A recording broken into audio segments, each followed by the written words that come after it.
المعلق كان بيقول لك ايه؟ محمد صلاح موجود في الملعب ليقدم الدعم النفسي والمعنوي.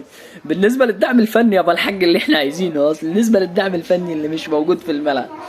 وبعدين سؤال الفيتوريا، هو انت ازاي بتلعب اتنين وينجات على بعض؟ بص انت بتلعب محمد صلاح وزيزو على بعض، واحد منهم هيضطر يسقط في خط النص، وهما الاثنين ما بيعرفوش يلعبوا في خط النص، فانت كده خسرت خط النص تمام. والوينج انت خسرته برضه، فهما الاثنين ما حدش فيهم عارف هو هيلعب فين، ولا انت مديهم ادوار ولا اي حاجه. ده اولا. ثانيا النني في ارسنال ما بيشوفش النجيله، يعني ما بيشمش ريحه النجيله كده، ما بيشمهاش.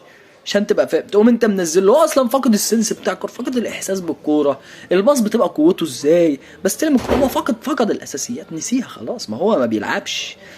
تقوم انت منزله اساسي. والدفاع عندك يعني انت ما شاء الله اكتر من مره اللاعب بيتحرك بين محمد هاني ومحمد واحمد حجازي تقريبا، او محمد لا كان بين محمد هاني واحمد حجازي و بيتحرك ما بينهم وهما الاثنين واقفين سرحانين، واحمد حجازي محمد عبد المنعم بيشاور له على اللاعب اللي وراه دايما، واحمد حجازي بيطلع لقدام بيقول له سيبه يقع في الاوفسايد. طب ما هو انت يا زكي عايز تسيبه يقع في الاوفسايد، طب ما هو هيرجع معاك ويجري وما يبقاش اوفسايد. ومحمد النني مكسل يجري، هو مش قادر، مكسل، فاهم، مش عارف الماتش خلص ولا لسه، بس تقريبا خلاص. الماتش خلص 2-2 اهو. فهو الماتش باين من الاول اصلا ان يعني ان المنتخب مش هيقدم حاجه، مش هيقدم ب 2 جنيه كوره. انت الفرصه اللي رحت بيها هي فرصه عشوائيه، محمد صلاح ما عرفش يستلم، قلشت من تحت رجله، سحبها مصطفى محمد وحطها كده. جبت كوره عارضه يا فرحتي. مفيش منتخب، مفيش اي حاجه. انت هتلعب بايه؟